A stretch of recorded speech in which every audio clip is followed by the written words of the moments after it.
வந்துருச்சு வந்துருச்சு. ஷீலா ஷீலா வந்துச்சா? ம். ஷீலா வந்துச்சா? எஸ்தர் வந்துச்சா? ஷீலா. எஸ்தர் கூப்பிட்டுறவா? ம்.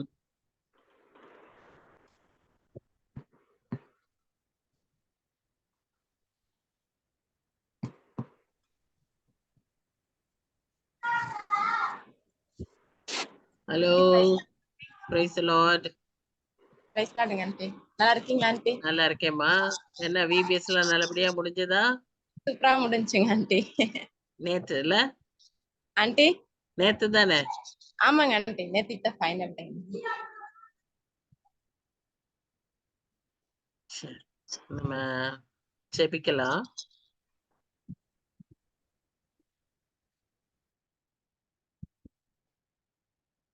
ரெக்கார்டிங் இருக்கு, ரெக்கார்டிங் தான் இருக்கு. சரி. அன்பின் ஆண்டவரே, இந்த புதிய மாதத்திலும் ஆண்டவரே, இந்த முதல் வாரத்துல நாங்க உடைய பாத்துல வர நீர் கிருபை பாராட்டின தயவுக்காக நன்றி. இந்த ஸ்டடியை தொடர்ந்து நடத்தும்படியாக ஆண்டவரே நாங்கள் அதில் கற்றுக்கொள்ளும்படியாக எங்களுக்கு நீர் ஜீவனை சுகத்தை பலத்தை கட்டளையிட்டு இருக்கிற தயவுக்காக நன்றி.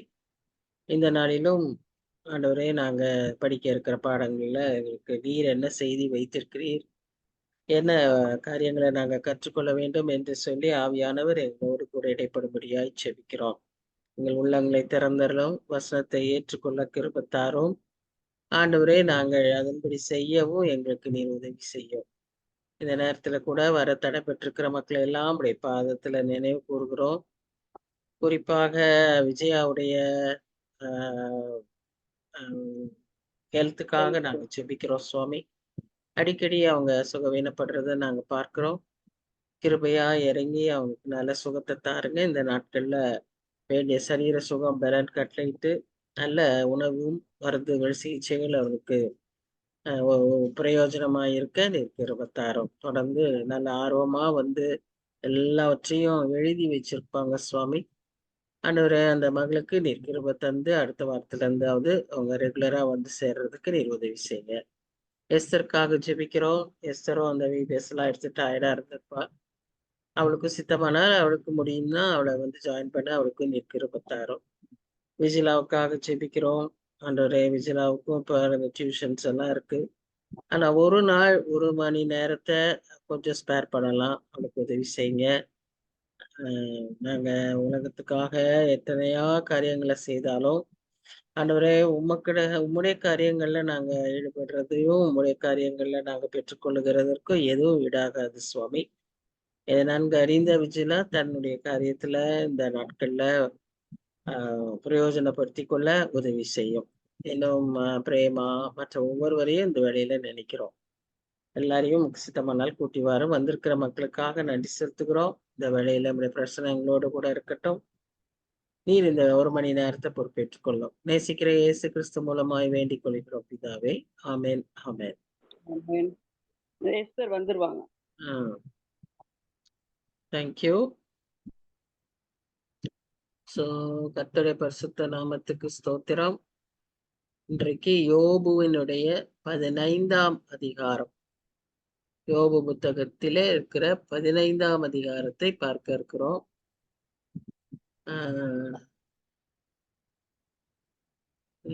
எப்படி ஆயிடுச்சு?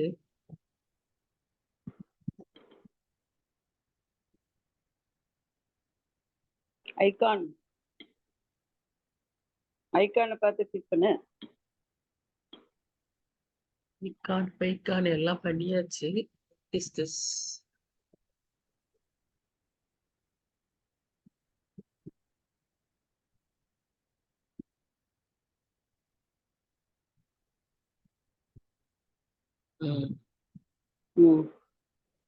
தெரியுதுல்ல? வந்துச்சு.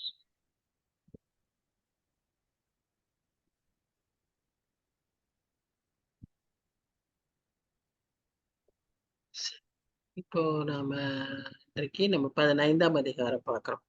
இந்த யோபு புஸ்தகம் பூரா யோபுடைய வாழ்க்கையில நடந்த சம்பவங்களையும் யோபு பேசுகிறது எல்லாவற்றையும் இதுல எழுதி வச்சிருக்கிறத நம்ம பார்க்கிறோம். அதுல நிறைய காரியங்கள் ஒருவேளை ரிப்பீட்டடா இருக்கும், அவங்க பேசிட்டு இருக்கிறதா இருக்கும். ஆனாலும் நிறைய நல்ல ஆலோசனைகளும் நல்ல வசனங்களும் அதில் இருக்கிறத நம்ம பார்த்துக்கிட்டே தான் வரோம். இப்போ இந்த 15ஆம் அதிகாரத்துல என்ன நம்ம பார்க்குறோம்னா, அவனுடைய நண்பர்களுடைய செகண்ட் ரவுண்ட் ஆஃப் ஆலோசனை, அட்வைஸ்.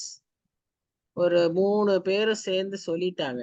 அதுக்கு ஒவ்வொருத்தருக்கும் சேர்த்து யோபு யோபு வந்து பதில் சொல்லிட்டாரு. இப்ப யோபு பதில் சொன்னதுக்கு திரும்ப எலிப்பாச ஆரம்பிக்கிறார். So the second round of friends advice begins. அப்போ வசனத்துல நம்ம பார்க்கிறோம், தேமானியனாகிய எலிப்பாஸ் பிரதியுத்தரமாக, யாருக்கு பிரதியுத்தரமாக? யோபு. யோபுவுக்கு பிரதியுத்தரம். அப்ப அவர் ஃபர்ஸ்ட் இந்த தடவை பேசும்போது இவங்க எல்லாம் எதுவும் ஃபர்ஸ்ட் டைம் பேசும்போது ரொம்ப அன்பா பண்பாலாம் பேசிட்டு இருந்தாங்க. எலிபாஸ்னா ரொம்பவே ஜென்டிலா பேசிட்டு இருந்தார். சோப்பார் தான் கொஞ்சம் கோபமா பேசினார். ஆனா இந்த தடவை எல்லாருமே ஆரம்பத்துல இருந்தே வேகமாய் டைரக்டா பேச ஆரம்பிச்சுட்டாங்க. அப்போ இங்க சொல்றாரு, ஞானவான் அப்படின்னு முதல்ல யோபுவை ஞானவான்னு சொல்லிட்டு சொல்றாரு. அவர் வார்த்தையெல்லாம் வெறும் வயிற்றுல இருந்து வரக்கூடிய ஏப்பம் மாதிரி இருக்கும்ன்றாரு. அந்த அந்த அவ்வளவு டைரக்டா பேசுறாரு. வார்த்தையெல்லாம் அப்படிதான் இருக்கும். பிரயோஜனம் இல்லாத வார்த்தைகளும் உபயோகம் இல்லாத வசனங்களும் உன்னுடைய வார்த்தைகள். அதோடு கூட இன்னும் என்ன அவர் மேல ஒரு குற்றத்தை சொல்றாருன்னா, நீர் பயபக்தியை வீணென்று சொல்லி, இதுதான் நமக்கான காரியம். பயபக்தியை வீணென்று சொல்லி தேவனுக்கு முன்பாக ஜெப தியானத்தை குறைய பண்ணுகிறீர். நம்மோட கூட டைரக்டா பேசுற மாதிரி இருக்குல்ல.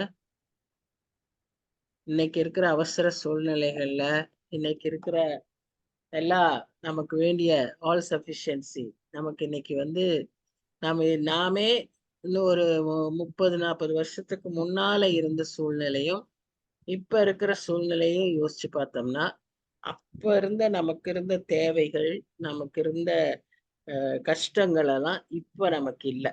இப்ப நாம எல்லாருமே கொஞ்சம் அன்றைக்கு இருந்ததை விட வசதியா இருக்கிறோம்.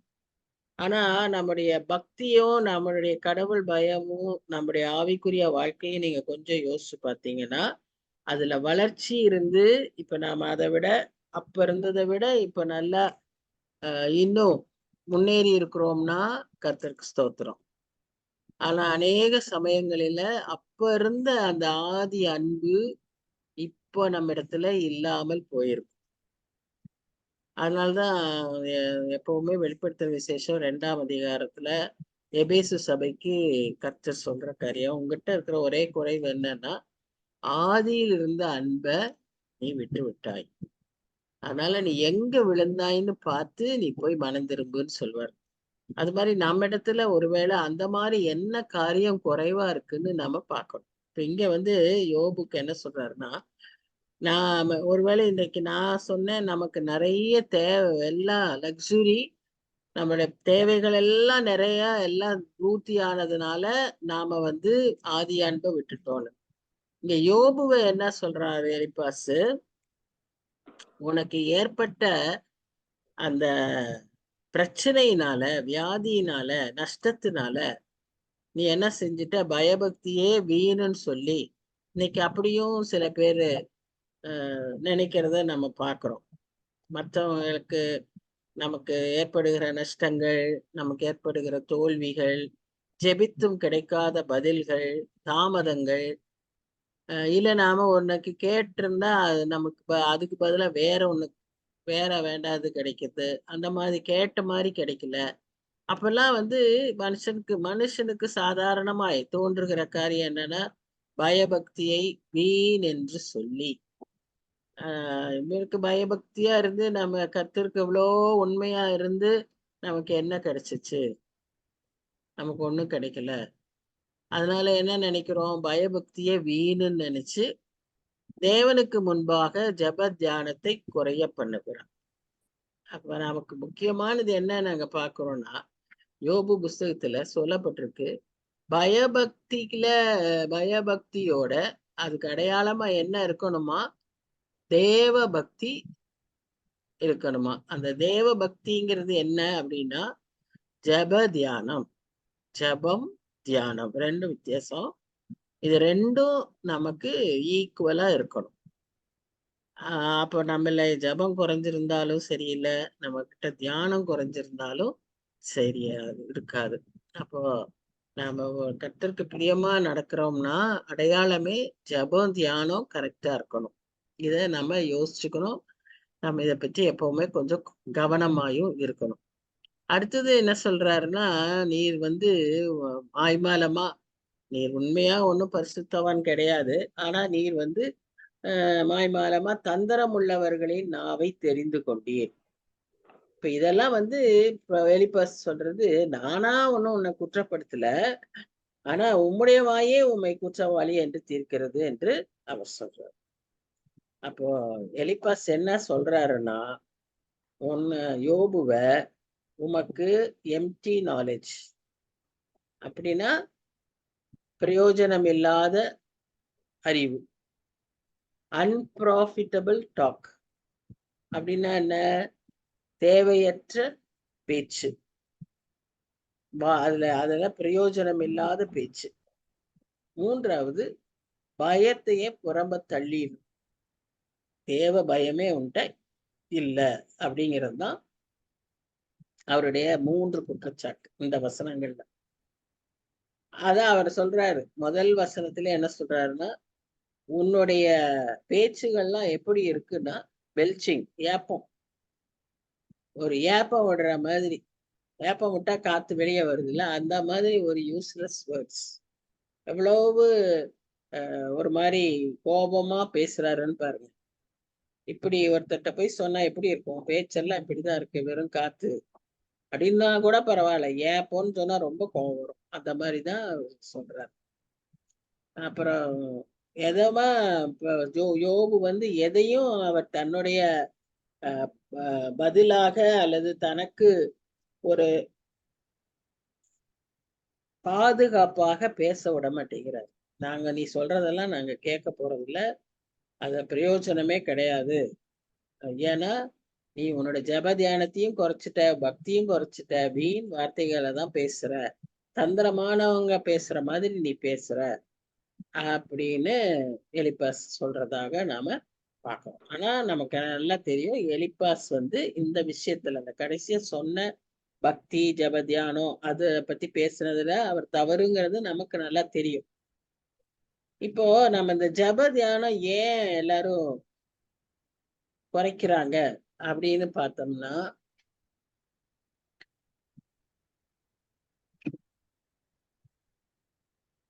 ரெண்டு முக்கியமான காரியம் இன்னைக்கு சூழ்நிலையில பார்க்கலாம்.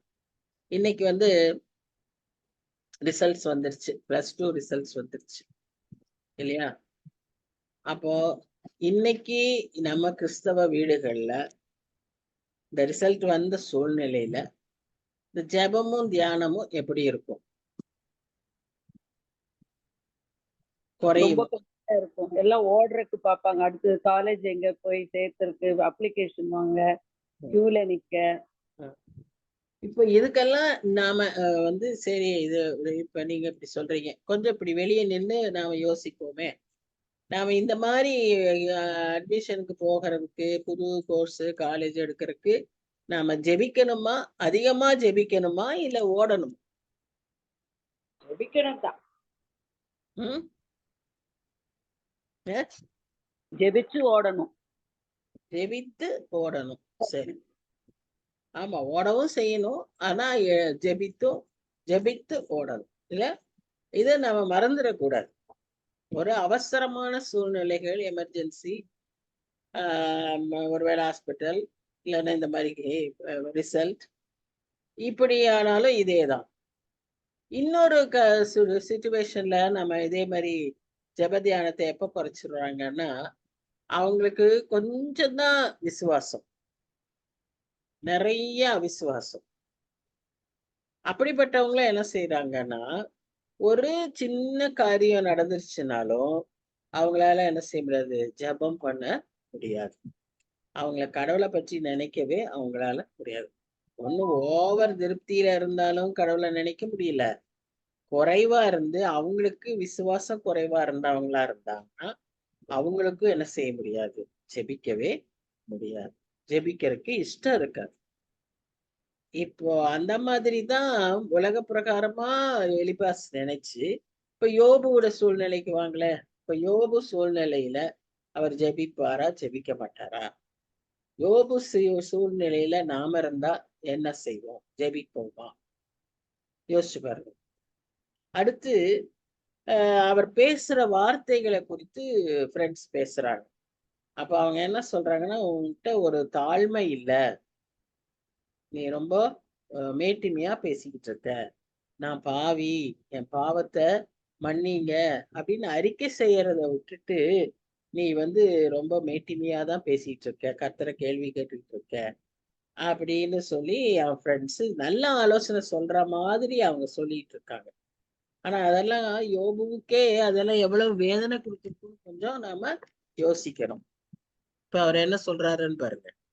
அடுத்த 7ல இருந்து 13 வசனங்கள். நீங்க எல்லாம் கொஞ்சம் பைபிள வச்சு வசனங்களை ஃபாலோ பண்ணீங்கன்னா உங்களுக்கு ஈஸியா இருக்கும். வச்சிருக்கீங்கன்னு நினைக்கிறேன். வச்சிருக்கோம். right. ஆமா. ஆமா 7ஆம் வசனத்துல பாத்தீங்கன்னா, மனுஷரில் முந்தி பிறந்தவர் நீர்தானோ? எல்லாருக்கும் முன்னால நீர் பிறந்துட்டீரா? பர்வதங்களுக்கு முன்னே நீர் உருவாக்கப்பட்டீரா? தேவனுடைய ரகசிய ஆலோசனையை கேட்டு ஞானத்தை உம்மிடமா சேர்த்து கொண்டீரோ? அப்படின்னா என்னன்னா, நீரு தேவனுடைய கவுன்சில்ல இருந்தியா? அவர் உன்னையும் கேட்டுட்டு தான் இதெல்லாம் செஞ்சாரா? அப்படிங்கிறாரு. யார்? எலிபாஸ். நாங்கள் அறியாத எந்த காரியத்தை நீர் அறிந்திருக்கிறீர். ஏன்னா நீங்க போன தடவை யோபு சொல்லும்போது பாத்தீங்கன்னா, அவர் சொல்லுவார், எனக்கும் அறிவு இருக்கு, எனக்கும் புரிஞ்சு கொள்ள முடியும் அப்படின்னு எல்லாம் அவர் சொல்லுவார். அதுக்காக இவர் இந்த எலிபாஸ் பதில் சொல்றார். எங்களுக்கு விளங்காத எந்த காரியமாவது உமக்கு விளங்கி இருக்கா? உம்முடைய தகப்பனை காட்டிலும் பெரிய வயதுள்ள நரைத்தோரும் விருத்தாப்பியோரும் எங்களுக்குள் இருக்கிறார்கள். இவங்க எல்லாம் எங்க இருந்து வந்திருக்காங்க? ஏதோம்ல இருந்து வந்திருக்காங்க இல்லையா? அப்போ அவங்க பேசுறாங்க, உங்க தகப்பனை காட்டிலும் எங்க தகப்பன் அதை விட பெரியவங்க எல்லாம் எங்களுக்கு இருக்காங்க. தேவன் அருளிய ஆறுதல்களும் உம்மோட சொல்லப்படுகிற மிருதுவான பேச்சும் உமக்கு அற்ப காரியமா இருக்கிறதா? அப்போ இப்ப கேக்குறாங்க, நான் ஆண்டவர் உன்கிட்ட வந்து கொஞ்சம் மைல்டா ஹேண்டில் பண்றது உனக்கு ரொம்ப இதா இருக்கா, யதார்த்தமா இருக்கா அப்படின்னு கேக்குறாங்க. உங்க இருதயம் எங்கே கொண்டு போகிறது? உங்களுடைய கண்கள் தெரித்து பார்க்கிறது என்ன? தேவனுக்கு விரோதமாக உம்முடைய ஆவியை எழுப்பி உம்முடைய வாயிலிருந்து வசனங்களை புறப்பட பண்ணிரு. கடைசியா ஃபைனலா அவங்க என்ன ஒரே இது குற்றச்சாட்டு, நீங்க தேவனுக்கு விரோதமா பேசுறீங்க, நினைக்கிறீங்க, தேவனை துச்சப்படுத்துறீங்க, நீங்க பெரிய ஆளா அப்படின்னு யோபுவை பார்த்து அவன் ஃப்ரெண்ட்ஸ் கேட்கிற மாதிரி இருக்கு. அதுல முக்கியமா இப்ப எலிபாஸ் கேட்டுக்கிட்டு இருக்கார். அரகன்ஸா இருக்கீங்க அப்படிங்கிறாரு. ரொம்ப உங்களை பற்றி நினைச்சுக்கிறீங்க அப்படின்னு சொல்றாரு. ஆனா இதுக்கெல்லாம் எந்த விதமான ப்ரூஃபும் கிடையாது நமக்கு. இதுல ஒன்னே ஒண்ணு என்னன்னா, யோபு 12:3 யாராவது வாசிங்க. யோபு 12:3. உங்களைப் போல எனக்கும் புத்தி உண்டு, உங்களிலும் நான் தாழ்ந்தவன் அல்ல. இப்படிப்பட்டவைகளை அறியாதவன் யார்? போதும். அப்போ அவர் அவர் அப்படிதான் சொல்றாரு. தானே பெரிய மேதாவின்னு அங்க சொல்லல. அவர் என்ன சொல்றாருன்னா, அவங்க வந்து இப்படி அவனை யோபுக்கு ஒண்ணுமே தெரியாத மாதிரி பேசிட்டே இருந்ததுனால அவர் ஒரே வார்த்தை சொல்றாரு, உங்களை போல நான் ஒன்றும் குறைவு இல்லாதவன், உங்களை மாதிரி எனக்கும் அறிவு இருக்கு, உங்களை விட நான் ஒன்றும் குறைஞ்சு போகல, நானும் எல்லாம் தெரிஞ்சிருக்கேன் அப்படின்னு தான் அவர் சொல்றாரு. அதுக்கு இவர் உடனே சொல்றாரு, நீ ரொம்ப மேட்டிமையா பேசுற, உனக்கே எல்லாம் தெரிஞ்ச மாதிரி நீ பேசுற அப்படின்னு அந்த இவர் சொல்றாரு. அப்புறம் அதுல இந்த ஆறுதலுக்கான வார்த்தைகள் இருக்கு பார்த்தீங்களா? அது என்னது? அது தேவன் அருளிய ஆறுதல்களும் 11ஆம் வசனம், உம்மோடு சொல்லப்படுகிற மிருதுவான பேச்சும் உமக்கு அற்ப காரியமாய் இருக்கிறதா? இப்ப தேவன் அருளிய ஆறுதல், அதாவது தேவன் நமக்கு எப்படி ஆறுதல் தருவாரு? ஆவியானவர் மூலமாக, அவருடைய வசனத்தின் மூலமாக தான் நமக்கு ஆறுதல் தர முடியும். அதற்கென்றுதான் நான் இயேசு கிறிஸ்து நான் வந்து பரத்துக்கு போகணும், அப்பதான் உங்களுக்கு ஒரு தேற்றரவாளனை நான் அனுப்புவேன், அவர் உங்களை நடத்துவார்னு அவர் சொல்றார். ஞாபகம் இருக்கா? யோவான் 15, 14, 16 எல்லாம் நம்ம வாசிக்கிறோம். ஆவியானவரை பற்றி அங்க வாசிக்கிறோம். அப்போ அவர் இப்படி சொல்லுவார். அப்போ அதற்கென்றே அவர் ஆவியானவரை தந்திருக்கார். நம்ம ஆவியானவர் தருகிற ஆறுதலை எப்படியெல்லாம் பெற்றுக்கொள்ள முடியும் அப்படின்னு சொல்லி பார்த்தோம்னா, முதலாவது நம்முடைய பாவத்தை மன்னித்து, அது அந்த பாவத்தினுடைய நிந்தனைக்கு, பாவத்தினுடைய தண்டனைக்கு, பாவத்தினுடைய வல்லமைக்கு நம்மை நீக்கும் போது நமக்கு ஒரு பெரிய சமாதானம் உள்ளத்துல, ஒரு பெரிய ஆறுதல் கிடைக்கும். இது நம்ம எல்லாரும் நிச்சயமா அனுபவித்திருக்க வேண்டும். நமக்கு அனுபவத்துல இருக்கும்னு நான் நம்புறேன். நம்முடைய பாவங்களை அறிக்கை செய்து நம்ம மன்னிப்பு பெறும்போது நமக்குள் கிடைக்கிற ஒரு சமாதானம். அது என்ன செய்ய அந்த சமாதானம்? நம்முடைய குற்ற உணர்வு, நம்முடைய பாவத்தினுடைய தண்டனை, பாவத்தினுடைய வல்லமை, அதிலிருந்து ஒரு விடுதலை. அந்த ஒரு நிர்பந்தத்திலிருந்து எனக்கு ஒரு விடுதலை. ஏன்னா பாவம் தொடக்கத்துல ரொம்ப அட்ராக்டிவா தான் இருக்கும். ஆனா போக போக அந்த பாவம் என்ன செய்யணும், நம்மள ரொம்ப பாதிக்கும். ஏன்னா நாம ஆண்டவருடைய பிள்ளைக, அதனால நம்மால அந்த பாவத்தை செய்ய முடியாது. ஆனா அந்த பாவத்தை விட்டு வெளியே ஆண்டவர் இல்லாம வர முடியாது. அதனால நமக்கு அப்படியே ஒரு பயங்கர வாதையாய் வேதனையாய் இருக்கும். ஆனா சுலபமா அதுல இருந்து நம்ம வெளியே வந்துடலாம். எப்படின்னு சொன்னா அவருடைய கிருபையினால. அதை நம்பி விசுவாசித்து அறிக்கை செய்து மன்னிப்பை பெற்றா நமக்கு கிடைக்கும். இது முதல் ஆறுதல். இரண்டாவது ஆறுதல் அவர் என்ன நமக்கு தராருன்னு சொன்னா, இப்படி நம்மளை மன்னித்த உடனே நமக்கு ஒரு புது சுபாவத்தை தருகிறார். அந்த பாவத்தை திரும்பி நாம பார்த்தாலும், திரும்ப நமக்கு வாய்ப்பு தந்தாலும், நாம அந்த பாவத்தை செய்யாம இருக்கும்படியான வல்லமையை ஆவியானவர் நமக்கு தருகிறார். ஒரு புது இருதயம், ஒரு புது சுபாவம். இப்போ செயின்ட் அகஸ்டின்னு ஒரு பெரிய வேத அறிஞரை நமக்கு தெரியும். திருச்சபைகளுக்கெல்லாம் அவர் தான் முதல் தலைவர்னு சொல்லி பிஷப். ஆனா அவர் தன்னுடைய வாலிப வயதுல பயங்கர பாவியா இருந்தார். அவங்க அம்மா அவங்களுக்காக ஜெபிச்சுக்கிட்டே இருப்பாங்க. ஆனா இவர் ரொம்ப பாவம் செய்தவர். அப்போ ஆண்டவருக்கு ஒப்பு கொடுத்த பிறகு ஒரு நாள் அவர் அவருடைய சொந்த ஊர்ல அந்த கடற்கரை ஓரமா நடந்துட்டு இருக்கும்போது இவருடைய பழைய கேர்ள் ஃப்ரெண்டு அவ ஓடி வரா. ஓடி வந்து அகஸ்டீன் ஐ எம் ஜோஸ்பின் ஓடி வரா. இவர் காது கேட்காத மாதிரி ஓடுறாரு, அவளை விட்டுட்டே ஓடுறாரு. அவளும் விடாம்படியா வந்து பின்னாலேயே ஓடி வந்து அவரை பிடிக்கும் போது அவர் சொல்றாரு, ஐ am not the same Augustine. I am not that old Augustine. I am a new Augustine. அது எப்படி சாதாரணமா சொல்லவே முடியாது. அது அப்படி சொல்லுவதற்கு ஓடும்போது வெக்கம் வரும். அப்படி ஒரு பாய் ஓடுறதுக்கு வெக்கம் வரும்.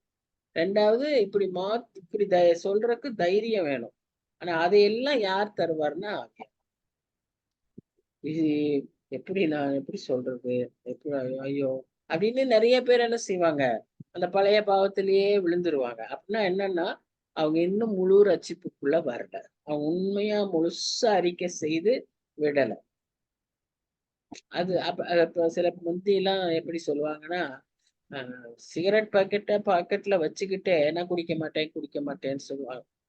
அவங்க எல்லாம் உண்மையான ரட்சிப்புக்குள்ள வரல. நம்ம அப்போஸ்தலர் நடபடிகள் படிக்கும்போது நாம பார்த்தோம் இல்லையா, ஒரு பட்டணத்துல அத்தேனை பட்டணத்துல இந்த அத்தேனை பட்டணம் தான் நினைக்கிறேன். அந்த பட்டணத்துல பவுல் பேசும்போது அந்த ஊர்ல இருந்த அத்தனை ஜனங்களும் அவங்களுடைய மந்திர புஸ்தகங்கள், அந்த மந்திர காரியங்கள், அதற்கு பயன்படுத்தின அனைத்து காரியங்களையும் தெருவில் எரித்தார். இதுதான் டினவுன்ஸ்மெண்ட் ஆஃப் சின். நான் செய்ய மாட்டேன் அப்படின்னு ஒரு முடிவுக்கு அதுதான் அடையாளம். அது அப்படி செய்யறதுக்கு யாரால முடியும்னா சாதாரண மனுஷனால முடியவே முடியாது. ஆவியானவர் துணையோட தான். இதுதான் ஆவியானவர் அருள்கிற ஆறுதல், ஆவியானவர் தருகிற சமாதானம், ஆவியானவர் தருகிற வல்லமை. சரியா? அடுத்ததா ஆஹ் நமக்கு மனதுல சில சமயத்துல சில உள்ளான காயங்கள் இருக்கும். அது ஒருவேளை பகையினால வந்திருக்கலாம், இல்ல சில சில உறவுகளின் மூலமாக கூட நமக்கு மன்னிக்க முடியாத ஒரு சில மன்னிச்சாலும் மறக்க முடியாத ஒரு சில காயங்கள் ஒரு டீப் இன்சைடு உள்ளுக்குள்ள இருக்கலாம். ஆனா அதையெல்லாம் மறக்கிறதுக்கும் அதையெல்லாம் நமக்கு அப்படியே அப்படியே மாறிடும். அப்படியே நமக்கு அதை பற்றியே ஞாபகமே வராம பண்ணிடுவாரு. அது யார் செய்யவாரு? ஆவியானவர் தான். நமக்கு ஆவியானவர் எவ்வளவு அவசியங்கிறத நம்ம விளங்கி கொள்ளணும். ஆவியானவர் நம்மோடு கூட இருக்கிறார். எப்போனா நம்ம ரட்சிப்புக்குள்ள வந்துட்டோம்னா நமக்குள்ளாக அவர் வந்துருவார்.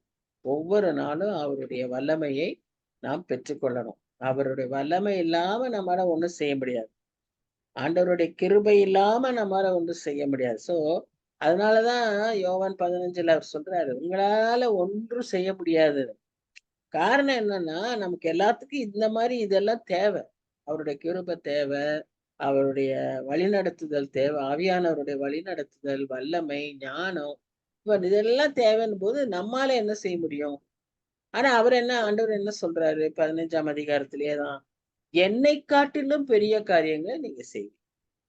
அப்ப அவங்களுக்குள்ள நாம இருந்தோம்னா அப்படி ஒரு வல்லமையை ஆண்டவர் நமக்கு தரும்.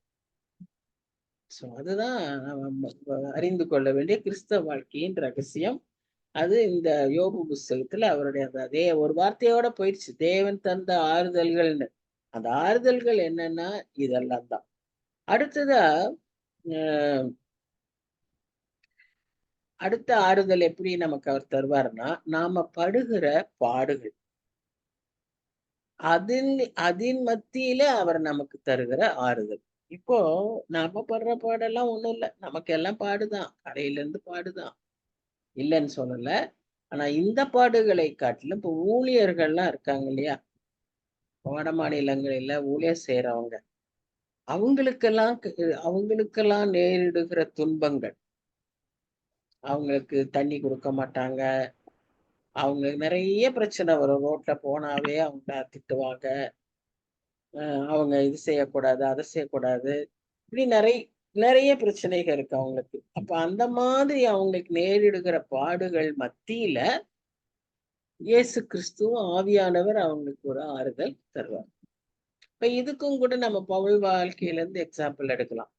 பவுலும் சீலாவும் அப்போஸ்தலர் 16ஆம் அதிகாரத்துல நம்ம பாக்குறோம், அடி உடம்பு பூரா வேதனை, உடல் முழுவதும் அடி, காயம், இப்படி பல வேதனைகளின் மத்தியில அவங்க எப்படி என்ன செஞ்சுக்கிட்டு இருந்தாங்க?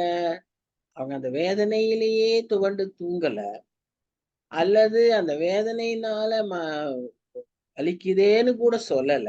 அந்த வார்த்தையெல்லாம் வாயில வரல. இப்ப நாம எல்லாம் என்ன செய்வோம்?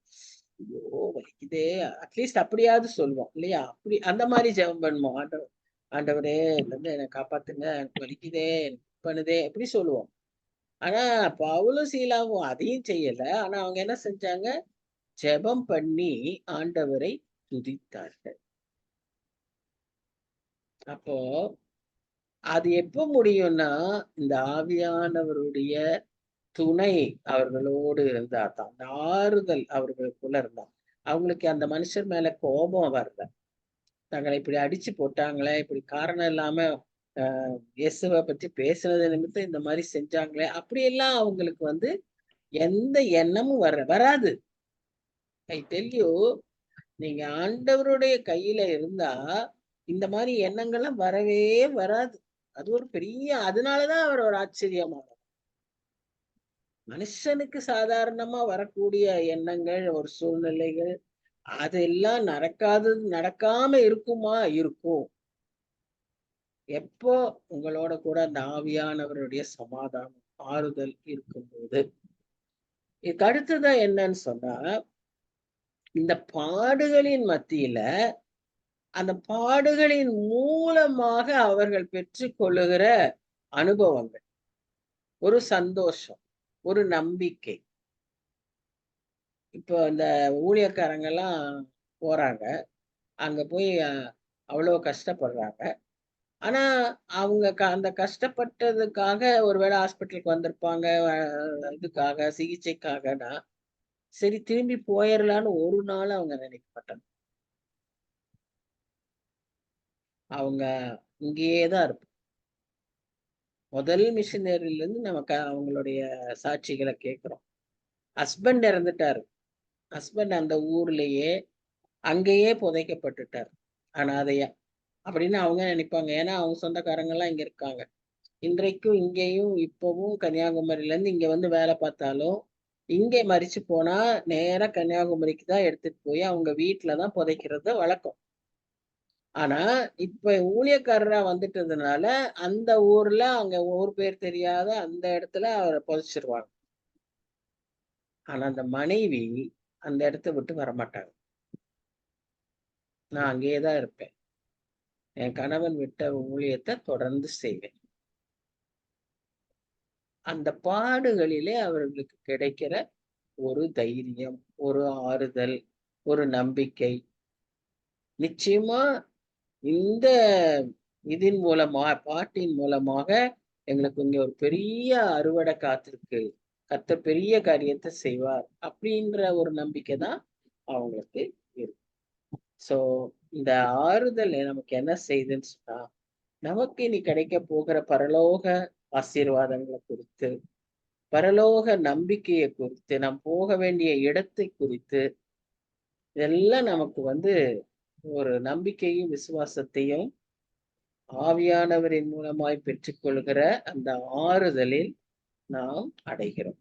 ஸோ அந்த தேவனுடைய ஆறுதல்னு சொல்லும்போது, அதுக்கு இத்தனை காரியங்கள் உண்டு. முதல்ல ரட்சிப்பிலிருந்து ஆரம்பிச்சு, அப்புறம் அது ஆவியானவருடைய இந்த வல்லமையில வந்து, அதற்கு பிறகு நமக்குள்ள இருக்கிற சுபாவங்களை மாற்றி, புது இருதயத்தை தந்து, மேலும் அப்படியே படிப்படியா அவருடைய பாடுகளில நாம் பெற்றுக்கொள்ளுகிற அனுபவங்களையும், பாடுகளிலே நாம் பெற்றுக்கொள்ளுகிற வெகுமதிகளையும், பாடுகளின் மூலமாய் பரலோக காட்சிகளையும் நாம அந்த ஆறுதலில பெற்றுக்கொள்கிறோம். சரி, அடுத்து 3 வசனம். 14, 15, 16. இங்க என்ன நாம பார்க்கிறோம்னு சொன்னா, மனுஷனை பத்தி ஒரு ஜெனரல் ஸ்டேட்மெண்ட். இவர் யோபுவ சொல்லல, இப்ப ஜெனரலா சொல்றாரு. மனுஷனானவன் பரிசுத்தமா இருக்கிறதுக்கும், ஸ்திரீனிடத்துல பிறந்தவன் நீதிமானா இருக்கிறதுக்கும் அவன் மாத்திரம். அதனால நீங்க ஒரு குற்றவாளி தான், குற்றத்தை ஒப்பிச்சுக்கோங்க. இப்படி அந்த அந்த பாயிண்ட்டுக்கே தான் அவங்க கொண்டு வராங்க. பாரு யோபு, எல்லா மனுஷனும் குற்றவாளி தான், நீயும் அப்படி ஒரு குற்றவாளி, நீ ஒப்புத்துக்கோ அப்படிங்கிறாங்க. அடுத்தது, இதோ தம்முடைய பரிசுத்தவான்களையும் அவர் நம்புகிறது இல்ல. யாரு? கடவுள். வானங்களும் அவர் பார்வைக்கு சுத்தமானவைகள் அல்ல. அப்ப அநியாயத்தை குடிக்கிற மனுஷன் எவ்வளவு அருவருப்பு அஸ்தமா இருக்கிறான். அதனாலதான் உனக்கு இவ்வளவு பிரச்சனை. நீ பேசாம, அதாவது யோபுவ குறித்து அவன் ஃப்ரெண்ட்ஸ்க்கு என்னன்னா, ஜென்ரலா எல்லாரும் செய்கிற பாவம் அல்ல. இப்ப அவங்களுமே பாவம் செஞ்சிருப்பாங்க. யாரு? யோபுடைய நண்பர்கள். ஆனா இதெல்லாம் பொதுவா செய்யற பாவம். யோபுவுக்கு இவ்வளவு தண்டனை வந்திருக்கா அப்படின்னா என்ன அர்த்தம்? அவன் மறைவா ஏதோ பெரிய பாவம் செஞ்சிருக்கான். there is deep wickedness in him அப்படின்னு சொல்றாங்க. அப்படின்னு அவங்க நினைக்கிறதுனாலதான் இப்படி வார்த்தையில போட்டு அவங்கள்ட்ட அவன் யோபு கிட்ட பேசிக்கிட்டே இருக்காங்க. இதுல ஜோப்பர் முதல்லயே அவர் பேச்சுல அப்படிதான் சொன்னாரு. 11ஆம் அதிகாரம் 4ஆம் வசனம் பாருங்க. யோபு 11:4. 4. என் சொல் சுத்தம் என்றும் நான் தேவரீருடைய பார்வைக்கு துப்புரவானவன் என்றும் நீர் சொல்லுகிறீர். ஆனாலும் தேவன் பேசி உமக்கு விரோதமாய் தம்முடைய உதடுகளை திறந்து உமக்கு போதும் ஞானத்தின் போதும் போதும் நீர் சொல்லுகிறீர்கள் தான். அங்க சோப்பர் சொல்றாரு, நீ ரொம்ப சுத்தம், உன் வாய் சுத்தம், உன் வார்த்தை சுத்தம்னு சொல்லிட்டு இருக்கீங்க, ஆனா அப்படி இல்லை அப்படின்னு அங்க சோப்பாரை ஏற்கனவே சொல்லிட்டாரு. அதேதான் திருப்ப இப்ப இவரு சொல்றாரு. அவரை மறுபடியும் என்ன சொல்றாங்க, நீ ஏதோ பர்டிகுலரா ஒரு விக்கெட் பாவம் செஞ்சிருக்க, அதை நீ தயவு செய்து அறிக்கை செய். கர்த்தர் வானத்தையும் கூட அவர் விட்டு வைக்க மாட்டாரு, நீதி பண்ணுவாரு. எந்த மனுஷனையும் அவர் நீதி பண்ணுவாரு. அப்ப நீ ஏமாத்துறோம், அதனால நீ அறிக்கை செய், அதனாலதான் உனக்கு இவ்வளவு காரியம், இவ்வளவு கஷ்டம் அப்படின்னு சொல்றாரு. இப்ப 17-20 வசனங்கள்ல அப்ப திரும்ப என்ன சொல்றாருன்னா, நான் இதுவரைக்கும் பார்த்ததை சொல்றேன்ப்பா, இதனையெல்லாம் சொல்லிட்டு எலிப்பா சொல்றது, நான் லைஃப்ல இது வரைக்கும் பார்த்ததெல்லாம் சொல்றேன், கேட்டுக்கோ. ஞானிகள் தங்கள் பிதாக்கள் சொல்ல கேட்டு மறைக்காமல் அறிவித்ததையே நான் சொல்லுகிறேன். நான் படிச்சதுல ஞானிகள் சொன்னதுல அத நான் சொல்றேன். அவர்களுக்கு மாத்திரம்தான் பூமி அழிக்கப்பட்டது, அந்நியர் அவர்கள் நடுவே கடந்து போக இடமில்லை. துன்மார்க்கன் உயிரோடு இருக்கிற நாளெல்லாம் துன்பத்தால் வாதிக்கப்படுவான். பலவந்தம் பண்ணுகிறவனுக்கு அவன் வருஷங்களின் தொகை மறைக்கப்பட்டிருக்கிறது. இப்போ அதாவது காஸ் அண்ட் எஃபெக்ட் தியரி தான் இந்த எலிபாஸ் பேசுறது.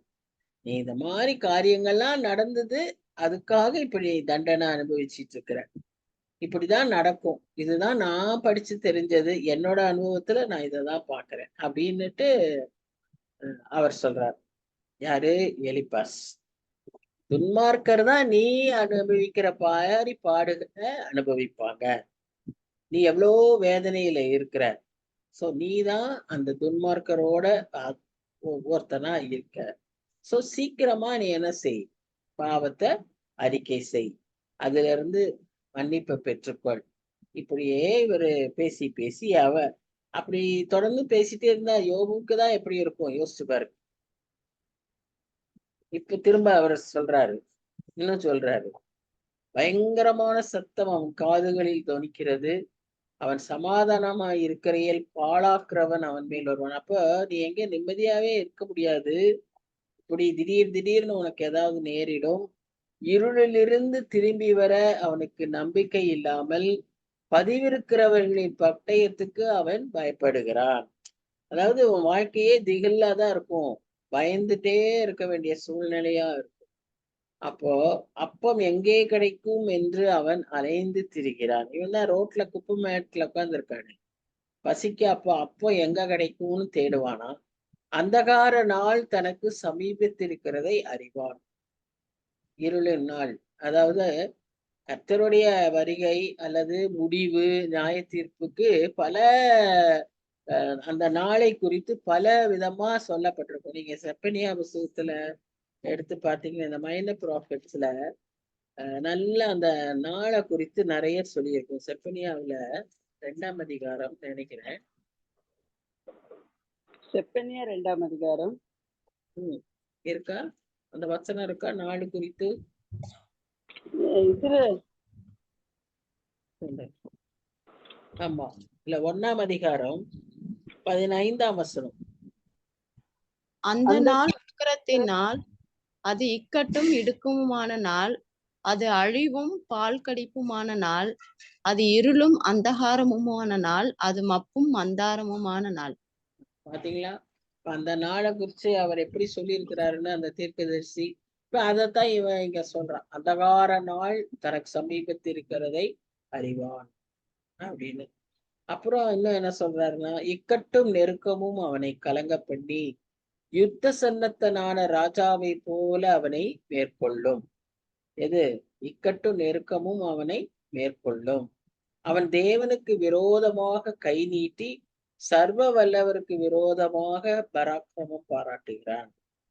இதெல்லாம் சொல்லிட்டு கடின கழுத்தோடும் பருத்த குமிழும் உள்ள கேடயங்களோடும் அவருக்கு எதிராக ஒருவரப்ப கர்த்தரை ரிஜெக்ட் பண்ணுவான், கர்த்தருக்கு விரோதமா காரியங்களை செய்வான் அப்படின்னு இவரா யார்? எலிபாசா யோபுவ சொல்லிட்டு இருக்காரு, இப்படி எல்லாம் செய்வ, அதனால நீ சீக்கிரமா மனம் திரும்பு அப்படின்னு சொல்லிக்கிட்டே இருக்காரு. சில சமயத்துல பாருங்க, இந்த மனம் திரும்புன்னு சொல்றதும், நீ பாவத்தை அறிக்கையிடுன்னு சொல்றதும் எவ்வளவு சரியான ஒரு ஆலோசனை இல்லையா? ஆண்டவருக்கு நேரா அந்த மக்களை திருப்புறதுங்கிறது ரொம்ப சரியான ஆலோசனை, சரியான காரியம். ஆனா அந்த சரியான காரியம் எவ்வளோ பெரிய பாவத்தை கொண்டு வருது. அதாவது தவறா ஜட்ஜ் பண்ணிக்கிட்டு பேசிக்கிட்டே இருக்காரு. அடிப்படையிலே கோளாறு. யோபுவே அவன் சிநேகிதன்னு சரியா புரியல. அவனை பற்றி சரியா அவங்களுக்கு நம்பிக்கை இல்லை. தவறா புரிஞ்சுக்கிட்டு அவனை திரும்ப திரும்ப அவனை அப்படி பேசிக்கிட்டே இருக்காங்க. சோ இதுதான் நம்ம ரொம்ப கேர்ஃபுல்லா இருக்கணும். ஒருத்தரை பற்றி நம்ம என்ன செஞ்சிட முடியாது, ஜட்ஜ் பண்ணிடவே முடியாது. நம் கண்ணே முன்னாலே அவங்க தப்பு செஞ்சா கூட, அவங்க தப்பு செஞ்சாங்கன்னு நம்ம சொல்லி அவங்கள இப்படிதான் போ, நீ நரகத்துக்கு போ அப்படின்னு நம்ம சொல்ல முடியாது. ஏன்னு சொன்னா, நாம இன்னைக்கு சொல்லியிருப்போம், இன்னும் ஒரு வாரத்துக்குள்ள அவன் மனம் திரும்பி அவன் ஆண்டவர்கிட்ட வந்துடுவான். அப்போ நான் சொன்னதுனால எனக்கு பாவம் சேர்ந்திருக்கும். ஆனா நான் என்ன சொன்னேன்? நான் ரைட்டு தான் சொன்னேன், அவனுக்கு ஒரு தண்டனைன்னு சொன்னேன். அதனால எனக்கு பாவம் சேர்ந்துரும். ஆனா அவனுக்கு என்னாச்சு? அவன் திரும்பி அவன் பரலோகத்துக்கு போயிடும். இந்த ஜாக்கிரதையா இருக்கணும். நாம ஒருத்தரை எச்சரிக்கும் போதும் சரி, கண்டிக்கும் போதும் சரி, நமக்கு கற்ற செய்வாருன்னு சொல்லுவதுதான் சரியே ஒழிய, நாம கற்றோட வசனத்தை அவங்களுக்கு சொல்லணும். நாம முடிவை எடுத்துட்டு நாம பேச கூடவே கூடாது. நிறைய அனுபவங்கள் எனக்கு டீச்சரா இருக்கும்போது, நான் கிளாஸஸ்ல சொல்லும் போது, சில பேரை தண்டிக்கிற போது, சில பேர்கிட்ட சில பனிஷ்மெண்ட்ஸ் சொல்லும் போது, யூ வில் நெவர் பாஸ் அப்படின்வேன். அவன் பார்த்தா நல்லா மார்க் வாங்கிட்டு நிப்பா. அது யாரா அவங்க திருத்தினவங்க தப்பா இருக்கலாம், இவளால அவ்வளவு எழுதியிருக்க முடியாது, அதெல்லாம் உண்மையா இருந்தாலும் நான் சொன்ன ஸ்டேட்மெண்ட்டுக்கு அங்க ஆப்போசிட்டா நடந்துச்சா இல்லையா? இதுதான். அப்ப நான் சொன்னது சரின்னு நான் சொல்லவே முடியாது. இதெல்லாம் நிறைய பாடங்கள் நான் அப்படி கற்று கொண்டிருக்கிறேன். இதுதான் அங்கேயும் நடக்குது. எலிப்பாசு இந்த தப்பு தான் அவர் செஞ்சிருக்கார். சோ நீ உனக்கு இருக்கிற ப்ராப்ளத்தை என்னால உண்மையாவே புரிஞ்சுக்க முடியல. ஒரு நல்ல சிநேகிதன்னா என்ன சொல்லணும் தெரியுமா? இந்த சூழ்நிலையில அப்ப என்ன செய்யணும்னு கேக்குறீங்களா? நான் சொல்றேன். இந்த எலிப்பாச என்ன செஞ்சிருக்கணும்னு சொன்னா, யோபு, நீ இப்ப நீ போயிட்டு இருக்கிற பாதையில எனக்கு அனுபவம் இல்லை, நான் இந்த மாதிரி எனக்கு என் வாழ்க்கையில ஏற்படல, இது உன்னுடைய ப்ராப்ளத்தை என்னால ரொம்ப புரிஞ்சுக்க முடியல. ஆனா நான் உன்னை மதிக்கிறேன், உன்னுடைய நம்பிக்கையை நான் மதிக்கிறேன், உன் விசுவாசத்தை நான் மதிக்கிறேன். நீ உண்மையாவே கர்த்தரை விசுவாசிக்கிறதுனா கர்த்தர் உனக்கு நன்மை செய்வார் அப்படின்னு ஆறுதல் சொல்லணும். இதை விட்டுட்டு இதெல்லாம் நமக்கு ஒரு பெரிய பாடம். நாம என்ன நினைக்கிறோம்? அவனை உணர்த்தணும், அவனை திருத்தணும் அப்படின்லாம், ஏதோ அதுதான் நம்முடைய கடமை அப்படின்னு நினைச்சிட்டு அவனை ரொம்ப வேதனைக்குள்ள ஆக்கும் போது கர்த்தர் அதை பாவமா கருதுறாருன்றத இந்த புஸ்தகத்துல கடைசி சாப்டர்ல வாசிக்கிறோம்.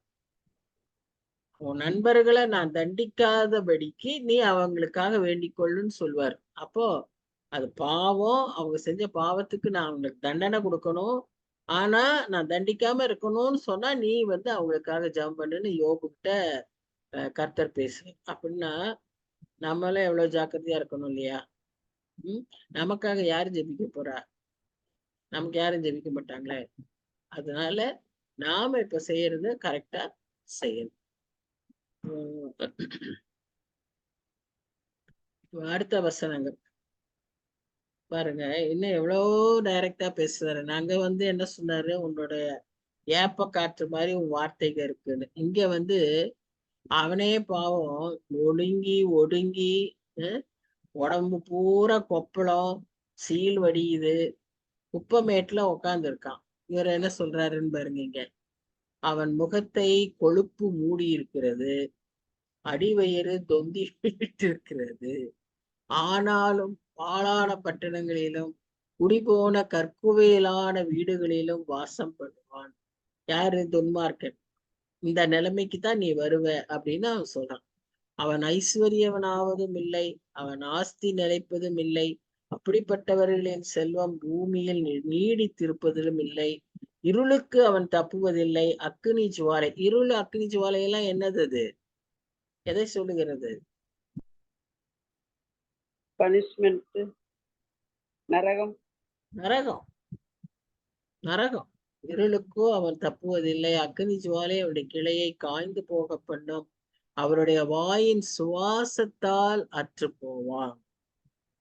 கர்த்தருடைய வாயிலிருந்து வருகிற சுவாசம். நீங்க இத கொஞ்சம் நல்லா யோசிங்களேன். கர்த்தருடைய வாயிலிருந்து வர சுவாசம் ஆதியாகமம் 2ஆம் அதிகாரத்துல நம்ம பாக்குறோம். ஜீவனை தருகிறது. அங்க என்ன பாக்குறோம்? அது அவன் ஜீவாத்துமாவானான். அவரோட வாயிலிருந்து வர சுவாசம் மனுஷனை, மண்ணை ஜீவாத்மாவாக்கிச்சு. ஆதாம படைக்கும் போது நம்ம அப்படி பாக்குறோம். இதே ஜீவாத்மாவை இன்னும் எங்க பாக்குறோம்? இதே மாதிரி அவருடைய வாயிலிருந்து வர சுவாசம்னு சங்கீத புஸ்தகத்துல வாசிக்கிறோம். அது எப்படி அவருடைய சத்தம், அவருடைய சுவாசம், அதெல்லாம் எவ்வளவு வல்லமை உள்ளதுன்னு சொல்லி அங்க பாக்குறோம். இப்ப யோபு புஸ்தகத்துல அவன் சுவாசத்தினால் அற்று போவான்னு பார்க்கணும். இன்னும் 20ஆம் அதிகாரம், யோவான் 20ஆம் அதிகாரத்துல நம்ம பார்த்தோம்னா, அவர்கள் மேல் அவர் ஊதி பரிசுத்த ஆவியை அவர்களுக்கு தந்தார், சமாதானத்தை கட்டளையிட்டார். உங்களுக்கு சமாதானம் அப்படின்னு சொன்னார். கர்த்தருடைய வாயிலிருந்து வரக்கூடிய சுவாசம், அந்த ஊதுகிறது ஆவி, அது எவ்வளவு காரியங்களை செய்யும். அதெல்லாம் வல்லமை சார். அதனாலதான் அவர் காட் இஸ் சாவரன் காட், சர்வ வல்லமை உள்ள தேவன். ஆபிரகாமுக்கு அவர் அதனாலதான் தான் பெயரை தான் யாருன்னு அப்படிதான் சொன்னார், நான் சர்வ வல்லமை உள்ள கர்த்தர். இந்த சர்வ வல்லமைங்கிறது என்னன்னு நம்ம அப்படி சுவாசத்திலே நம்ம புரிஞ்சுக்கிறோம். ஒரு ஊதுறதுல நமக்கு இவ்வளவு காரியங்கள் நடக்குதுன்றது நமக்கு தெரியும். சோ ஒரு பொயட்டிக்கா அந்த யோபு புஸ்தகமே ஒரு பொயட்ரி. அந்த நடை ஒரு பொயட்ரிக்க நடையில தான் இருக்கும். சோ அவர் அப்படி பேசுறாரு, துன்மார்க்கன்னா அவனுக்கு என்னெல்லாம் நடக்கும் அப்படின்னு சொல்லிட்டு அவர் அதை சொல்றாரு. அவன் செல்வமா இருப்பான், அதனால நல்லா தொந்தி வச்சிருப்பான், அதனால அவன் நல்லா கொழுப்பா இருப்பான், ஆனாலும் அதெல்லாம் நிலை நிற்காது. ஒருவேளை அந்த நாட்கள்ல செல்வந்தர்கள், ரொம்ப பணம் அதிகம் உள்ளவங்க தான், ப்ராஸ்பரஸ் பீப்புள் தான் குண்டா இருப்பாங்க அப்படின்னு ஒருவேளை இருக்கலாம் அப்படின்னு நினைச்சிட்டு இன்னைக்கு நிறைய பேர் அப்படி இருக்காங்க. அப்படி அதிகாரத்தோட ஆட்கள் பலமா அப்படின்னா அதுதான் பவர் அப்படின்னு நினைக்கிறவங்க இருக்காங்க. ஆனா அதெல்லாம் நிலைக்காது அப்படின்னு இங்க அவர் சொல்றாரு. அதுல அவர் சொல்றதுல நிறைய ஞானமான வார்த்தைகள் தான். ஆனா அதே சமயத்துல யோபுவோட அதை சொல்றதுதான் சரி. யோபுக்கு அந்த டிஸ்கிரிப்ஷனை சொல்றதுதான் எலிபாஸ் செய்யற தவறு. நம்ம அதுல இருந்தே சொல்லிட்டு வரேன். ஃப்ரெண்ட்ஸ் எல்லாம் சரியான ஆலோசனைகளை சொல்றாங்க, சரியான வார்த்தைகளை பேசுறாங்க, சரியா கர்த்தரை புரிஞ்சிருக்காங்க, உலகத்தை புரிஞ்சிருக்காங்க, துன்மார்க்கரை புரிஞ்சிருக்காங்க, அவங்க முடிவை பத்தி எல்லாம் பேசுறாங்க. தன் சிநேகிதரை சரியா புரிஞ்சுக்கல. நாமும் இந்த மாதிரி தப்ப செஞ்சிடக்கூடாது. நமக்கு சிநேகிதனை புரிஞ்சுக்கிறதுக்கு வாய்ப்பு இருக்கோ இல்லையோ, குடும்பத்துல கணவன் மனைவியை புரிஞ்சுக்கிறது, மனைவி கணவனை புரிஞ்சுக்கிறது, பிள்ளைகளை புரிஞ்சுக்கிறது, நம் பெற்றோரை புரிஞ்சுக்கிறது, இதெல்லாம் சரியா இல்லைன்னா தான் உறவுகள்ல பிரச்சனை. இதெல்லாம் ஏன் சரியில்லை அப்படின்னு சொன்னா, கர்த்தரை நாம் சரியா புரிஞ்சு, நாம் கர்த்தருடைய புரிதலுக்குள்ளாக வரல. அதனாலதான் இது சரியா, அது சரியாச்சுன்னா இது சரியாயிடும். இது அப்படிதானே இருந்தா கூட இன்னைக்கு நம்ம முந்தியெல்லாம் பெற்றோரை எல்லாம் குறையே சொல்ல முடியாது. பெற்றோர்லாம் தப்பு செய்வாங்க, பெற்றோர் பாவம் செய்வாங்க, துரோகம் செய்வாங்கலாம் நினைச்சு கூட பார்க்க மாட்டோம். அந்த மாதிரிதான் நம்ம அப்பெல்லாம் வாழ்ந்து வந்துடும். இன்றைய கால சூழ்நிலை அப்படி கிடையாது. இன்னைக்கு பெற்றோரானாலும் சரி, யாரானாலும் சரி, எந்த உறவானாலும் சரி, எந்த சூழ்நிலையில எப்போ எப்படி அவங்க மாறுவாங்க, எப்படி செய்வாங்க. இப்போ பாஸ்டர் பிஷப் யாரையுமே சொல்ல முடியலையே. எல்லாருமே இன்னைக்கு எப்படி இருக்காங்க, சாதாரண மனுஷனை விட மோசமான நிலைமையில தான் எல்லாரும் இருக்காங்க. அப்போ அந்த மாதிரி சூழ்நிலையில இருந்தாலும் கூட நாம ஆண்டவரோட சரியான உறவுல இருப்போம். இந்த உறவு கர்த்தர் நமக்கு ஆசீர்வாதமாக்கி தருவார். அந்த சூழ்நிலையை அவர் மாற்றி தருவார். இதுதான் நமக்கு ஆண்டவர் தருகிற ஒரு பெரிய ஆசீர்வாதம். சோ இந்த இத்தனை பாவத்தையும் யோபுக்கு சொல்றாரு. என்னென்ன பாவம்னு பாருங்க. ஹிப்போக்ரசி, மாய்மாலம், பிரைபரி, லஞ்ச லாவண்யங்கள், ட்ரபிள் மேக்கிங், என்ன சொல்றது, ட்ரபிள் மேக்கிங்,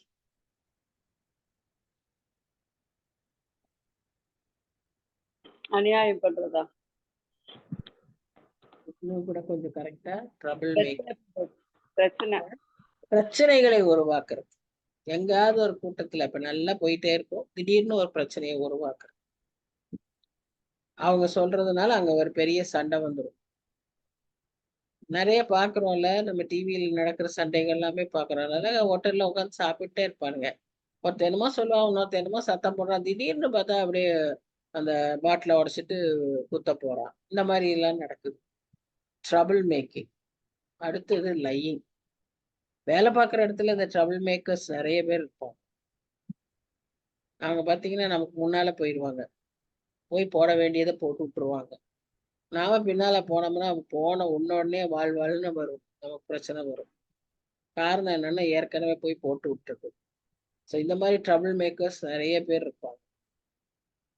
கடைசியா லையிங், பொய். இத்தனையும் எலிபாசு ஒரு விக்கெட் பர்சன்ட் இருக்கும்னு சொன்னா ரைட்டு, எல்லாம் யோபு கிட்ட இருக்குன்னு சொல்றாரு. அதனால அவருக்கே தன்னை அதை ஏத்துக்க முடியல. நிச்சயமா நம்மளையும் யோபு பற்றி அறிஞ்சதுனால ஏற்றுக்கொள்ள முடியாது. ஏன்னா நமக்கு முதல் வசனத்திலேயே, முதல் அதிகாரத்திலேயே கர்த்தரே அவரை குறித்து சர்டிபிகேட்டை கொடுத்திருக்காரு. அதனால இதை நம்மளால ஏற்றுக்கொள்ள முடியாது. ஸோ இப்போ மோர் அண்ட் மோர் இந்த ஃப்ரெண்ட்ஸ் பிகம் கன்வின்ஸ்ட். அவங்க இப்படி பேசுறதுனால என்ன ஆச்சுன்னு சொன்னா, யோபுவுக்கு அவங்க மேல வெறுப்பு வருதோ இல்லையோ, ஃப்ரெண்ட்ஸுக்கு யோபு மேல வெறுப்பு வர ஆரம்பிச்சிருச்சு. ஏன்னா இவனுங்களா பேசியே நிறைய சமயம் கோபம், இந்த மாதிரி பகையெல்லாம் எப்படி வரும்னா, அது பிரச்சனையோட அதை நிறுத்திட்டோம்னா நமக்கு அது பிரச்சனை போயிடும். சின்ன விஷயமா இருக்கும், அதை நிறுத்திட்டோம்னா அதோடய முடிஞ்சிடும். ஆனா அதையே நினைச்சு நினைச்சு நினைச்சு திரும்ப திரும்ப அதை பேசும்போது அதுல இன்னும் 2 சேர்ந்து பேசுவோம், இன்னும் 2 சேர்ந்து நினைப்போம், அதை விட்டு கூட இன்னும் கொஞ்சம் எக்ஸ்டெண்ட் பண்ணுவோம் நம்மளோட இமேஜினேஷனை. ஃபைனலா அது என்ன ஆகும்னா ஒரு பெரிய பகையாய் முடியும். இப்போ இவங்களுக்கு என்ன ஆயிடுச்சு, யோபுவே ஒரு எனிமி ஆயிட்டார், ஒர்ஸ்ட் எனிமி ஆயிட்டார். யாரு? இவங்க பேசுனதுனாலயே. அப்போ யோபுவுக்கு என்ன ஒரு பிரச்சனையா இருந்திருக்கும்னு பாருங்க. ஒருத்தர் எழுதுறாரு பாருங்க, அவர் எப்படி சொல்றாருன்னு வாசிக்கிறேன். யோபு அப்ப எத்தனை பிரச்சனைகளை சமாளிக்க வேண்டியதா இருந்தது. முதல்ல அவருடைய சரீரம், அதுல ஏற்பட்ட வியாதி, புண்கள், சீழு, இதெல்லாம். நமக்கு ஒரு சின்ன புண்ணு இருந்துட்டு அதுல சீல் வந்துன்னு வச்சுக்கோங்க, அந்த நாத்தத்தை நம்மால சகிக்க முடியாது. அது ஒரு புண்ணா இருந்தா, உடம்பு முழுசும் இருந்துச்சுன்னு வைங்க, எப்படிதான் அவனுக்கு, அதுவே அவனுக்கு அவ்வளோ டென்ஷனும் ஸ்ட்ரெஸ்ஸுமா இருக்கும். இதுல இந்த வலி இருக்கும், அதுலயே உடம்பே உருகி போயிருக்கும். அந்த மாதிரி சமயத்துல அவனுடைய மைண்ட பிசாசு அப்படியே தூண்டிக்கிட்டே இருப்பான் தப்பு செய்யறதுக்கு. எதுக்கு? இவனுடைய இந்த பிரச்சனையே யாரால வந்தது? பிசாசுனால. பிசாசு என்ன செய்யணும்னு எதிர்பார்க்கிறான்? கர்த்தரை தூஷிக்கணும்னு எதிர்பார்க்கிறான். அதுதானே அவனுடைய சேலஞ்சே. கர்த்தரோட அவன் சேலஞ்ச் என்ன? நீங்க இவனை இதெல்லாம் செஞ்சு கொடுத்தாலும் இப்படி அவன் சரீரத்தை தொட்டாதான் அவன் என்ன செய்வான்? உமக்கு எதிர்த்து பேசுவான் அப்படின்னு முதல்ல கொடுத்த சேலஞ்ச் அது. அதனால மைண்ட்ல அதை போட்டு போட்டு போட்டு போட்டு ஊர்த்திட்டே இருப்பான். மனைவி வந்து சொல்றா பாத்தீங்களா, மனைவி வந்து சொல்றாள்ல, ஆவியை விடு. தூசித்து ஆவியை விடுன்னு. இந்த மாதிரி அவ மனைவி ஒரு ஏஜென்ட், பிசாசோட ஏஜென்ட். இப்போ இன்னும் மைண்டுக்குள்ள பேசிக்கிட்டே இருக்கும், எண்ணங்கள் வந்துகிட்டே இருக்கும். நீங்க இந்த மாதிரி அட்டன் பண்றவங்க இல்ல இந்த மாதிரி காரியங்கள்ல இருக்கவங்கள கேட்டீங்கன்னா அவங்க சொல்லுவாங்க, போய் விழு, போய் விழு, போதும், அவ்வளவுதான், முடிச்சிச்சு, இனி உன்னால முடியாது, செய்யின்னு தூண்டிட்டே இருக்கும். அது அந்த ஆவி, தற்கொலையின் ஆவி, பிசாசனுடைய ஏஜென்ட். அந்த மாதிரி இங்கேயும் ஒன்னா தற்கொலை செய்ய சொல்லுவான், இல்லைன்னா ஆண்டவரை எதிர்த்து பேச சொல்லுவான், பேசிக்கிட்டே இருக்கான். மூணாவது, இந்த நண்பர்களால ஏற்பட்ட பெரிய பிரச்சனை. அவங்க வந்து தப்பா அவன் மேல குற்றப்படுத்துறது மாத்திரம் இல்ல, அவன் இருதயத்தையே பிழிஞ்சு எடுக்கிற மாதிரி அவங்களுடைய அன்கைண்ட்னஸ். ஒரு ஃப்ரெண்டுன்னு சொன்னா நமக்கு அவங்க மூலமா ஒரு கம்ஃபர்ட் கிடைக்கணும். அந்த கம்ஃபர்ட் இல்லாம எந்நேரம் நச்சிக்கிட்டு, எந்நேரம் குற்றப்படுத்திக்கிட்டு, எந்நேரம் நீதான், உன் பாவம் தான், நீ அறிக்கை செய், நீ அறிக்கை செய். கடைசியில பாருங்க, இவங்க அவனை பேசி பேசி இப்போ அவன் வந்து இவங்களுக்கு எப்படி தோணுது, யோபுவ எனிமி மாதிரி தோணுது. அந்த அளவுக்கு இவங்க பேச்சு இருக்கு. அதனாலதான் யோபுவுக்கு பல சமயங்களில நம்ம வசனங்கள்ல பாக்குறோம், தூக்கம் வராம நடுராத்திரியில அவருக்கு நைட் மேர் மாதிரி வளர்றது, எழுந்து நடக்கிறது, இந்த மாதிரி எல்லாம் இருந்திருக்கு. ஏன்னா இந்த எண்ணங்கள் போட்டு உருட்டுது அவரை. ஆனா தென்மத்தியில கர்த்தர் அவரை பாதுகாத்து வந்திருக்கார். அதனாலதான் 42 அதிகாரம் வரைக்கும் அவருடைய கதை போகுது. இல்லைன்னா அப்பவே முடிஞ்சிருக்கும் இல்லையா? இத்தனை பிரச்சனைகளின் மத்தியிலும் இப்படி தொண மாத்தி மாத்தி ஒவ்வொருத்தரா பேசிட்டு இருக்கிற சூழ்நிலையிலும் அவர் உண்மையாய் பாவம் செய்யாமல் இருந்ததுக்கு ஒரு காரணம், கர்த்தர் அவரை காத்து கொண்டார். நம்மையும் அப்படி காத்துக்கொள்ளும். அவருடைய ஆறுதல்கள் அவ்வளவு அருமையானவைகள். இந்த ஆறுதல்களை நாம் பெற்றுக்கொள்ள ஆவியானவர் கைக்குள்ளாக அடங்கி இருந்து அவருக்கு நாம விசுவாசமாய் வாழும்போது, பிரியமாய் வாழும்போது நம்முடைய வாழ்க்கையிலும் பெரிய சமாதானத்தை நாம் பார்ப்போம். நமக்கும் அவர் நம் மூலமாகவும் அநேகருக்கு சமாதானத்தை கொடுக்க முடியும். எப்பவுமே கிறிஸ்தவ வாழ்க்கை எப்படின்னு சொன்னா, நமக்கு மாத்திரம் எந்த ஆசீர்வாதத்தையும் கர்த்தர் வைக்கல. நாம் அனுபவிக்கிற அனைத்து ஆசீர்வாதங்களும் பிறரோடு பகிர்ந்து கொள்ள வேண்டிய அவசியம். நான் உன்னை ஆசீர்வதிக்கவே ஆசீர்வதித்து உன்னை பெருகவே பெருகப்படுவேன், நீ அநேகருக்கு ஆசீர்வாதமாக இருப்பாய். அப்ப நமக்கும் ஆசீர்வாதம், நாம் மற்றவர்களுக்கு ஆசீர்வாதமா இருக்கும். அதுதான் நம்முடைய வாழ்க்கையின் நோக்கம், முதல் அர்த்தம். சோ இந்த வார்த்தைகளோடு இந்த அதிகாரத்தை நாம முடிக்கிறோம். நம்ம நல்லா யோசிப்போம்.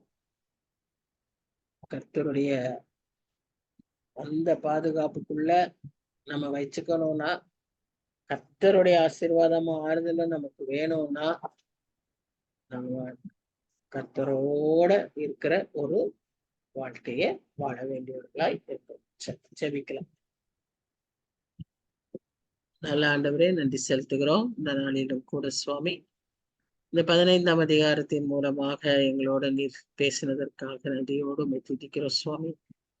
ஆமாண்டவரே, நீர் எவ்வளவு காரியங்களை எங்களுக்கு அனுமதிக்கிறீர், எவ்வளவு காரியங்கள் அந்த காரியங்களின் மூலமா எங்களுக்கு கற்றுத்தருகிறீர். ஆண்டவரே, எவ்வளவு எதிர்பார்க்கிறீர். ஆண்டவரே, இதெல்லாம் நடந்தாலும் யோபு அவன் என்னை விட்டு போகமாட்டான்னு நீர் நம்பினீரே சுவாமி. அதைத்தான் பவுலும் சொல்றாரு அவருடைய வாழ்க்கையில. எதுவா இருந்தாலும், நிர்வாணமோ பட்டயமோ கொள்ளையோ எதுவும் கர்த்தருடைய அன்பை விட்டு என்னை பிரிக்காதுன்னு தைரியமா சொல்றாரு சுவாமி. அந்த ஒரு நிலைக்கு நாங்க வரணும். எல்லா சூழ்நிலையிலும் எப்பொழுதும் ஆண்டவரே, எந்த காலத்திலும் உம்மை நாங்கள் நேசிக்கிறவர்களாக, உமக்கு உண்மையாய் வாழ்கிறவர்களாக, உமக்கு நன்றி சொல்கிறவர்களாக நாங்க இருக்க எங்களுக்கு நீர் கற்றுத்தாரும், கிருபத்தாரும். எங்களுக்கு ஒவ்வொருவருக்கும் இந்த ஆசீர்வாதங்களை கட்டளையிடும் சுவாமி. நாங்க வாரம் வந்து படிச்சுட்டு போகிறதுல பிரயோஜனம் இல்லப்பா. எங்களுடைய ஆவிக்குரிய வாழ்க்கையில ஒரு வளர்ச்சியை பார்க்க உதவி செய்யும் சுவாமி. நாங்க இன்னும் கற்றுக்கொண்டு இன்னும் இன்னும் மேன்மையாகி போல வர நீர் எதிர்பார்க்கிற மாற்றங்கள் எங்கள் வாழ்க்கையில நடைபெற நீர் உதவி செய்ய வேண்டுமா எம்மை நோக்கி ஜெபிக்கிறோம். உலக காரியங்கள் எங்களுக்கு அநேகம் உண்டு. ஆனா அது மத்தியில நாங்க உமக்கு பிரியமா வாழ்ந்துறதுதான் ரொம்ப முக்கியம் சுவாமி. அதை செய்ய எங்களுக்கு கிருபை தாங்க. அப்போ நாங்க எங்க உலக காரியங்களை எல்லாம் கூட சிறப்பா செய்யறதுக்கு எங்களுக்கு உதவி செய்வீங்க. Because your Holy Spirit has the power and it empowers us. எங்களை எம்பவர் பண்ண நீங்க செய்வீங்கப்பா. எங்களை எனேபிள் பண்ணுவீங்க. எங்களுக்கு இல்லாததை முடியாததை செய்ய வைப்பீங்க சுவாமி. ஆண்டவரே, நாங்க உண்மை நம்பி நாங்க எல்லா காரியங்களையும் செய்யறதுக்கு கிருபை தாங்க. எங்களுடைய ஞானம், எங்க அனுபவம், எங்களுடைய முயற்சி, ஆண்டவரே எங்களுடைய தியாகம், எங்களுடைய பரிசுத்தம், எங்களுடைய ஜெபம், பக்தி, வைராக்கியம் ஒன்னும் சாதிக்க முடியாது சுவாமி. உம்மாலன்றி எங்களால் ஒன்றும் செய்ய முடியாது. ஆனா உம்மோடு கூட இருக்கும்போது உம்மோடு கூட நான் ஒரு சேனைக்குள் பாய்ந்து போவேன், ஒரு மதிலை தாண்டுவேன் என்று சொல்லுகிற அந்த அளவுக்கு எங்களுக்கு பலனையும் கிருபையும் நீ தருகிறீர். நன்றி செலுத்துகிறோம். தொடர்ந்து ஆசீர்வதியும், வந்திருக்க ஒவ்வொருவரையும் ஆசீர்வதியும். சந்தோஷமாய் ஆண்டவரே ஊழியத்தை முடிச்சு வந்திருக்காங்க. ஊழியத்துல இப்போ எஸ்தரும் பியோலாவும் ஊழியத்துல இப்ப போயிட்டு இருக்காங்க. நன்றி செலுத்துகிறோம். செய்கிற ஊழியங்கள் எல்லாம் நல்ல பலன் இருக்க கிருபத்தார். குடும்பங்களை ஆசீர்வதிங்க, தேவைகளை சந்திங்க. அதே சமயத்துல விஜயாவுக்காக திரும்பவும் ஜெபிக்கிறோம். நல்ல சரீர சுகத்தை கட்டளையிட்டு அடுத்த வாரம் அவங்க உற்சாகமாய் வர, இன்றைக்கு ஒருவேளை போய் அந்த உடல் வலி காய்ச்சல் மாதிரி இருக்கிறதெல்லாம் பூரணமாய் ஆண்டவர் இந்த இரவோடு அவங்களுக்கு நல்ல விடுதலையை நீ தரும்படியாக ஜெபிக்கிறோம் சுவாமி. காத்துக்கொள்ளும் வழி நடத்தும். நேசிக்கிற இயேசு கிறிஸ்து மூலமாய் வேண்டிக் கொள்கிறோம் பிதாவே. ஆமேன், ஆமேன். So thank you. Bye. Bye bye. Good night. Esther, நல்லா இருந்துச்சா VBS? நல்லா இருந்ததுங்க ஆண்டி. டயர்டா இருக்கும் இல்ல? ஆமா ஆண்டி, கொஞ்சம் நோட்ஸ் எல்லாம் எடுத்துட்டு வந்து அப்புறம் வீட்டுக்கு வந்தோடனே மத்த வேலைகள் பண்ண வேண்டியது இருக்குங்களா? ஆமா, கரெக்ட். அதுலயும் வந்திருக்கிறியா, கர்த்தர் உன்னை ஆசீர்வதிப்பார். அதெல்லாம் செய்யறதுக்கு உனக்கு பலன் தருவார். எங்க அனுபவங்கள்லாம் அப்படித்தான். ராத்திரி 12 மணிக்கு வருவோம். அடுத்த நாள் ஆனா உடனே காலேஜுக்கு டக்குன்னு எந்திரிச்சு எல்லாரும் போயிருவோம். அது ஒரு பலன் தான். தூக்கமே வராது காலேஜ்ல எல்லாம். நம்ம ராத்திரி தூக்கலையே அப்படியெல்லாம் இருக்காது. அப்புறம் அன்னைக்கு காலேஜ முடிச்சு சாயந்தரம் பேரு அடிச்சு போட்ட மாதிரி தூக்குவோம். கர்த்தர் செய்வார், நமக்கு ஹெல்ப் பண்ணுவார். சரியா? ஜெபம் பண்ணு, கர்த்தர் நல்லா ஹெல்ப் பண்ணுவார். கண்டிப்பா ஆண்டி. ஷீலா, நீங்க இதெல்லாம் முடிச்சு நல்லா ஃப்ரீயா இருக்கீங்களா இப்போ? ஒரு வாரத்து துணி கூஞ்சி கிடக்குங்க ஆண்டி. துணி கூஞ்சி கிடக்கு. ஆமா, பெண்களாகிய நமக்கு பற்பல வேலைகள். சரி, bye, good night. Bye. Good night.